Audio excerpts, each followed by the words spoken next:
And hello, everybody. I'm Fatima Bey, the Mindshifter, and I am back for another Mindshift Monday, where I plant thought seeds in your head to help you to live a better life and make better choices. So, right now I am working on a series called Character Assessment, as you can see right above my head here. Character Assessment, and I talk about a different character every week because it's important that we keep the right type of characters around us. A lot of times we pay more attention to what people look like, what their social status is, what their pocketbook looks like. We pay attention to all that stuff, but we pay very little attention to the very thing that matters the most, which is character. So I teach you how to assess people's character and your own and make decisions from there. So I will move on. So I take a deeper dive into each one of these character assessments, and it's not just, I don't just talk about the surface stuff that everybody else talks about. I take a deeper dive.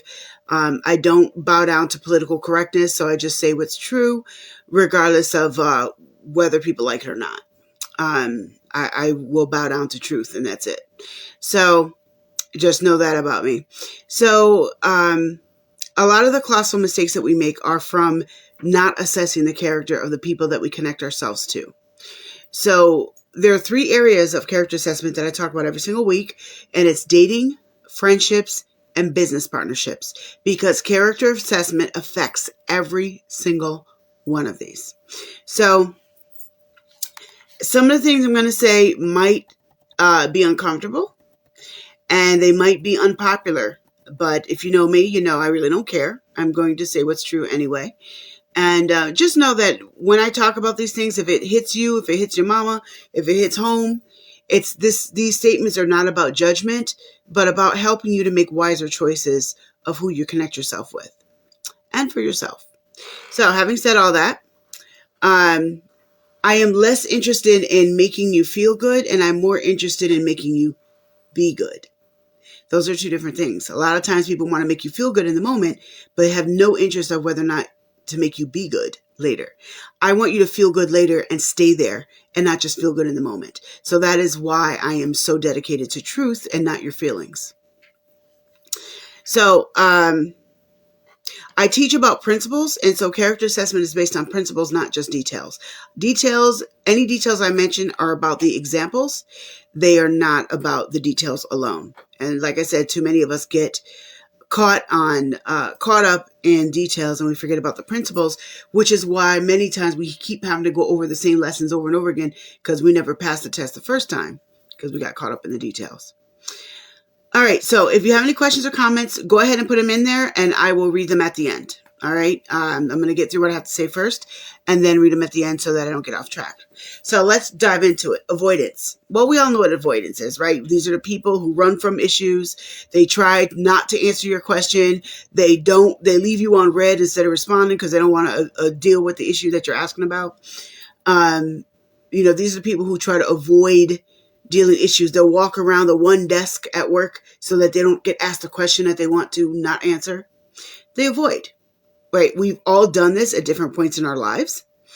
It is normal to do it to a certain degree. But the thing about the people who consistently avoid their issues,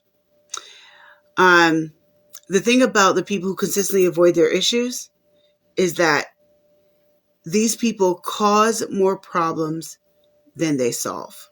I'm going to say that again. People who live a life of consistently avoiding issues cause more problems than they solve. And I'm going to give you some examples that clearly demonstrate that. So, and the other thing people don't think about is when you have these people who are constantly trying to avoid, and even if that's you, trying to avoid your issues instead of actually dealing with it, these are the people, it's a form of weakness. And not every instance of avoiding an issue is a form of weakness. So please hear what I'm saying. I'm talking about when it is a lifestyle and you consistently avoid issues, you avoid things instead of dealing with them, it is a sign of weakness. It is a manifestation of weakness. You are already weak and that's why you do it. And sometimes it's not necessarily a manifestation of weakness. Sometimes it's because you think you're too weak to deal with the issue and not because you actually are. because some of you are a lot stronger than you think. Now, how this relates to the three types of relationships that I talk about. Hi Beth. I just wanted to say hi to Beth.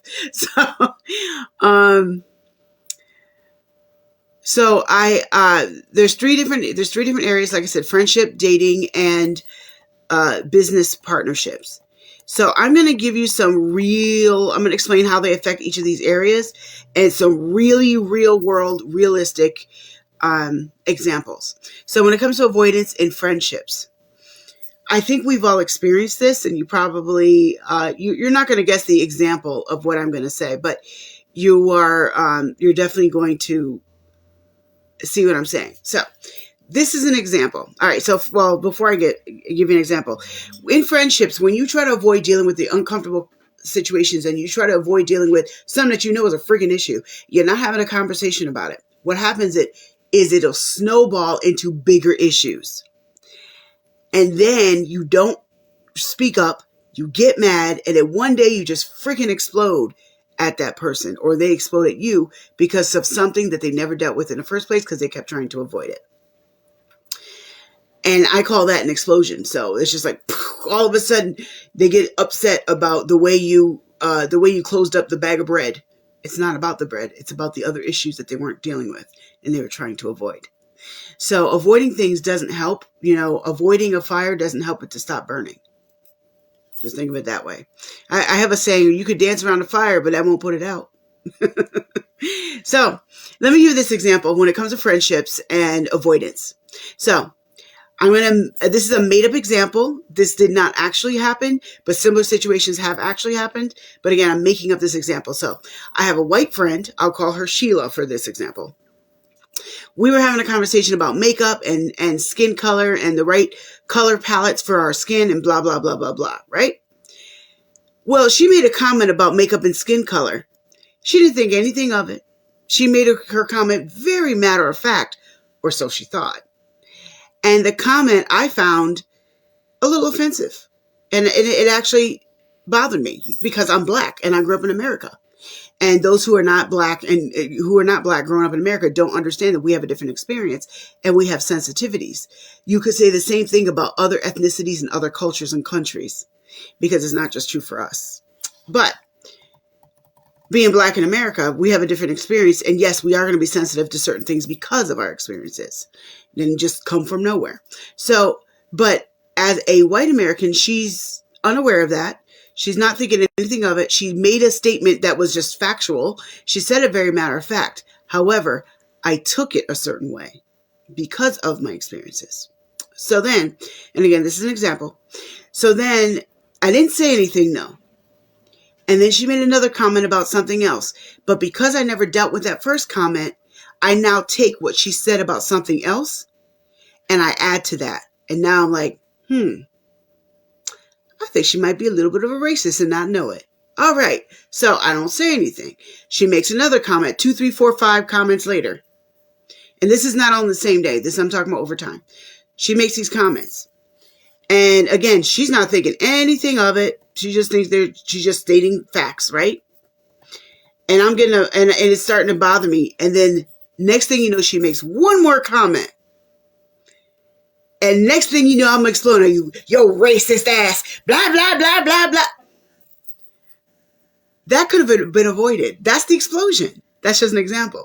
That's the explosion. I'm giving you a real world example because that stuff really happens. People make ignorant ass comments. They don't realize they're ignorant. They're not trying to be ignorant. They just are. So they make a comment. You can only make a comment from where you are, right? So people make comments from where they are. And here's the thing.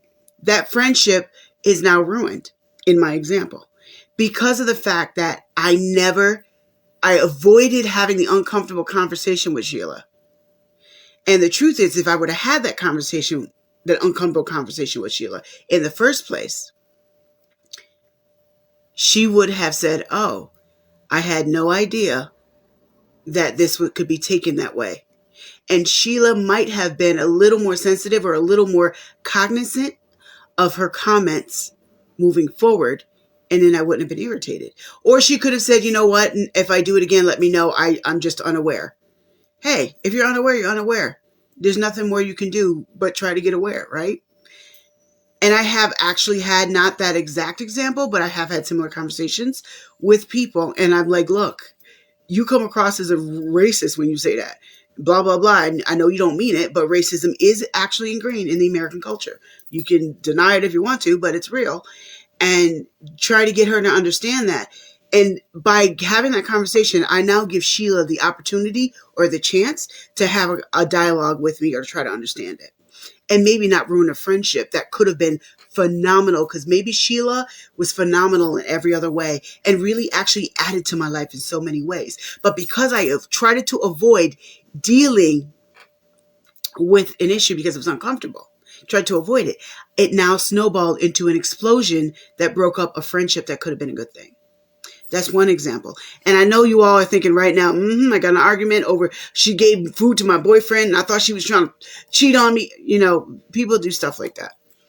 So let's talk about another example with dating. Ignoring the problem will not help your relationship get better. 100% of the time, ignoring the problem helps your relationship to get worse.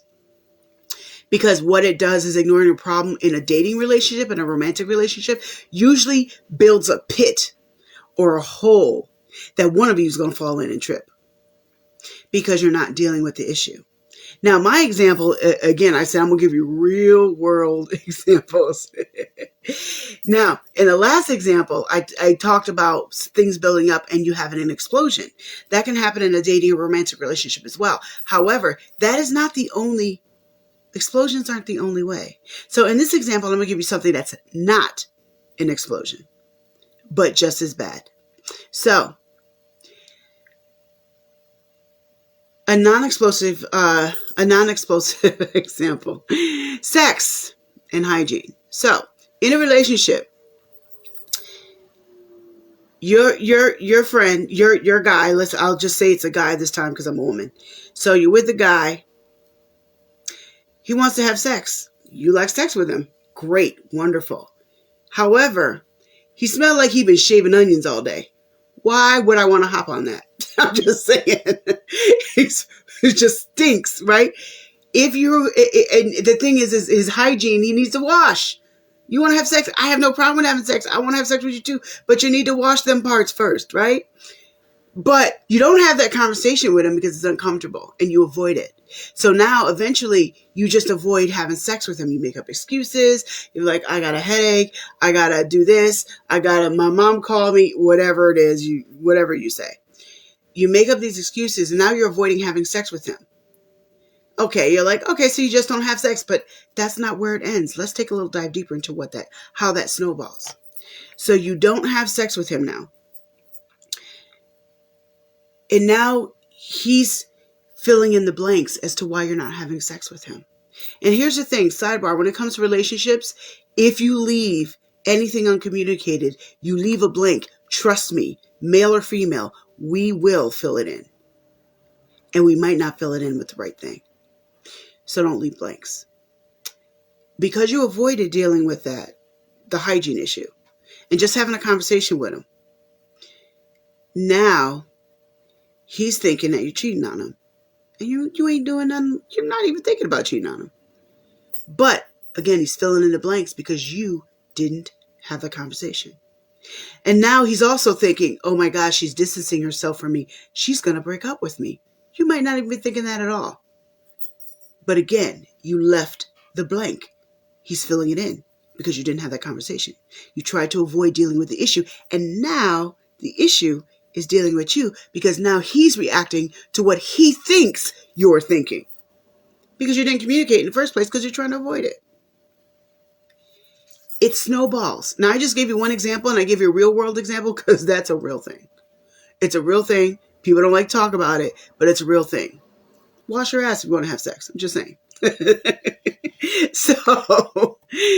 So have the conversation, deal with the issue because the issue is going to come back and deal with you because, like I said, he's going to react. And when he reacts, he's now having an attitude with you and you don't know why. All this miscommunication is going back and forth when you could have just told him in the first place, look, I love you and I want to have sex with you, but you need to wash up first. You've been marinated. You smell like you've been shaving onions all day long, and you put it all over your body. Just go wash first. Believe it or not, that conversation is that conversation is uncomfortable, but dealing with the aftermath of not having that conversation, do you see how much bigger that uncomfortable is? Dealing with him thinking that you're cheating on him, dealing with him thinking that you're going to break up with him, so now he's on edge. There's no way that two people can grow together if you're both on edge because you're not communicating. It's just not going to happen. So deal with the issue so that the issue is not dealing with you in a much bigger, worse way later. Now, the last section of the last type of relationship I'm going to talk about is business partnerships. And I like to include these in the relationships tabs, because a lot of times when people talk about relationships, they don't think about business. They don't think about professionalism. They don't think it matters, but it does. Because if you are going to look at someone you're going to get into a business partnership with, you need to assess every single part of their character. I didn't say that they need to be perfect, because they're not going to be perfect. They're going to have imperfections. But what you have to decide is, how big is that imperfection? Is it going to get in the way of our business? Is it going to hinder growth? Is it going to stop things? Is it going to cause us to lose contracts? Is it going to cause us to lose opportunities? When it gets to that level, that's when you need to say no. Short of that, if they have something they need to work on, all right. Or if they have a deficit, a character deficit, and you're really strong in that part, it might just be the yin and yang. And sometimes that's okay too. But the example I'm going to give you is a real world example, because I have actually seen this happen. So in a business partnership, if you don't deal with issues, they will get bigger. So in a business partnership, the example I'm going to give you is, when something gets bigger in a business partnership, it can turn into a legal loss, a contract loss, or an actual money loss. And for some of you, that's a bigger loss than just a friendship, because it hits your pocketbook, it can hit your reputation, it can hit a lot of other things. So the example I have is, you have a delivery business, right? We'll call it ABC Delivery. So you have a delivery business, and you have this employee, your partner's in charge of the employees, right? So I'm talking about business partnerships. So your partnership is in charge of the employees while you do other administrative stuff. So there's an employee who is always late, has no attention and not enough attention to details. And because of that, he's always messing up his orders, or not delivering the right things to the right place on time, or accidentally delivering this carton to a place when he should have delivered to the last place, whatever the details are. These types of mistakes are continuously happening. Your business partner avoids this uncomfortable conversation because it's his little cousin. So your business partner avoids the conversation because he doesn't want to deal with the aftermath of their reaction or them not liking it. But fast forward to the future, you end up losing the contract because this employee that your business partner tried to avoid having that conversation with. And by the way, let me sidebar. Your business partner gave hints. I can't freaking stand it when people give hints. They gave hints at the problem instead of directly talking to the person. Giving a hint is just as cowardly as not saying anything. Most of the time. There are some exceptions, but most of the time. You need to have a direct conversation so you can get direct results. Period. End.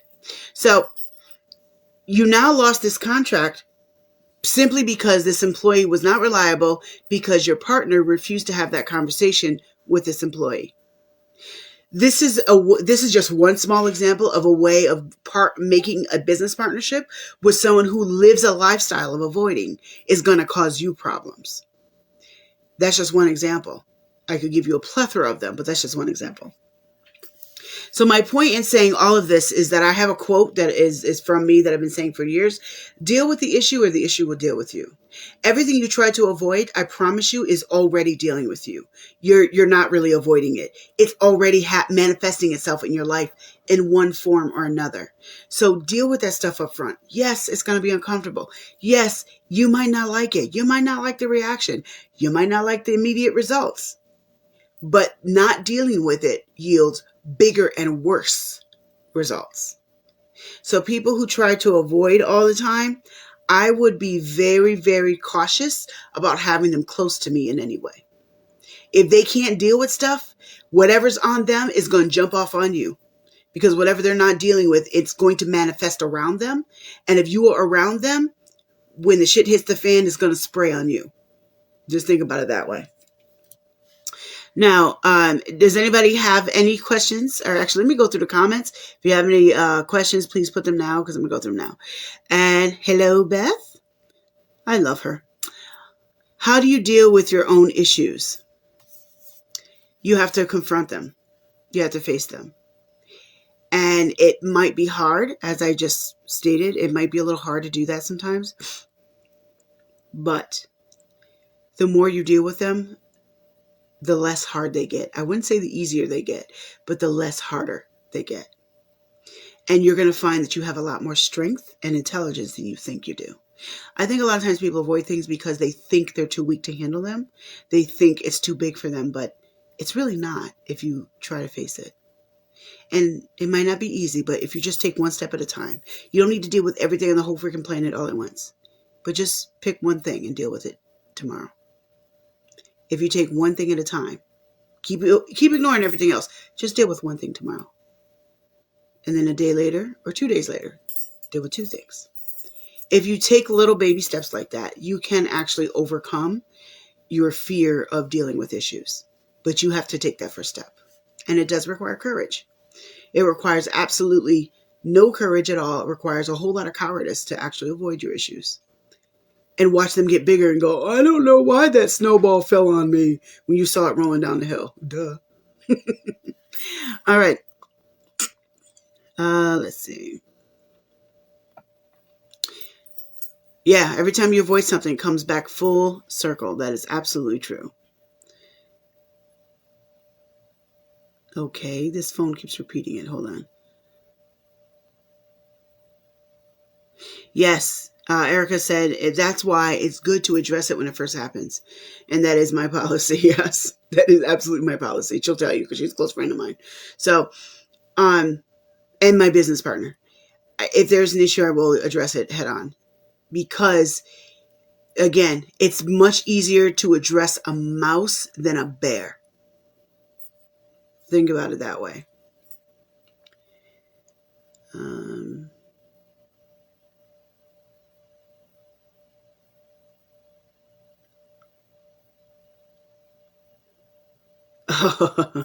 The passive-aggressive approach.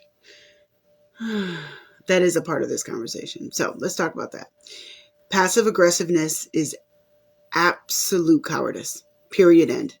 It passive-aggressive just means that you are an absolute coward. Passive-aggressiveness is when you, I don't have enough guts. I don't have a spine. So instead of dealing with the issue, I'm going to try to push you and needle you over there instead of just dealing with the real issue. And that sort of stuff causes more problems than it solves. When you are passive aggressive, you should be avoided. I'm just telling you right now, everyone should avoid you because you cause more problems than you solve. I have very little patience for that. And I keep people like that away from me.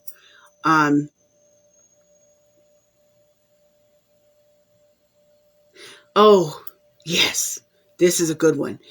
Some people think that marriage will fix your relationship issues. Wrong. It just enhances them, actually.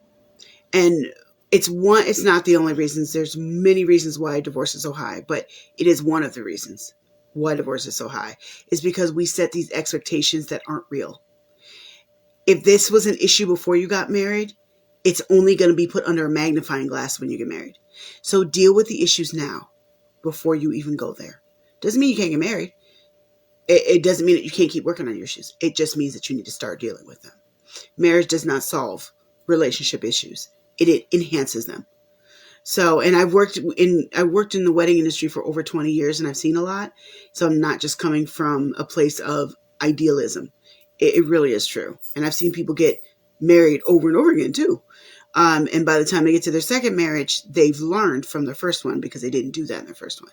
So, and they've matured.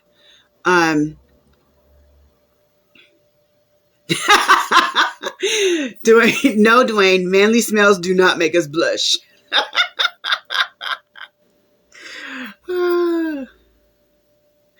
And yes, sometimes they'll give an excuse of, "Oh, I'm tired," and the truth is, they don't want to tell you that you just need to go wash first. I'll hop right on it if you go wash it first. Yes, the passive aggressiveness is. Oh my God, I have so little patience with that. Those people are like, I'd rather deal with a bunch of 5-year-olds than adults who are passive aggressive because I feel like the 5-year-olds are more mature. All right, so thank you everyone for watching. I do want to say that, Erica, if you could put this in the comments, follow me on all of my social media, Facebook, Instagram, YouTube. I have a YouTube channel. Let's see, TikTok, X, all of them. Every major platform. I'm even on Threads. Every major platform, LinkedIn, I am on. So she's going to put the smart link in the comments, and you can follow me from all of those platforms. So I ask that you please do, because this is not the only thing that I do. And I have a podcast as well, and you can learn about that there too. And I have a big announcement about that coming up next week too.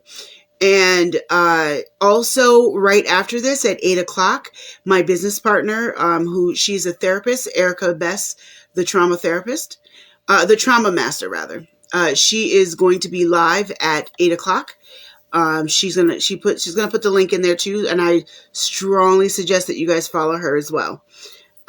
She's got a lot of good things to say. So if you really want to make sure, if you want to help your mental to be better, listen to her. And she's realistic and down to earth too. So very relatable. And having said all of that, thank you all.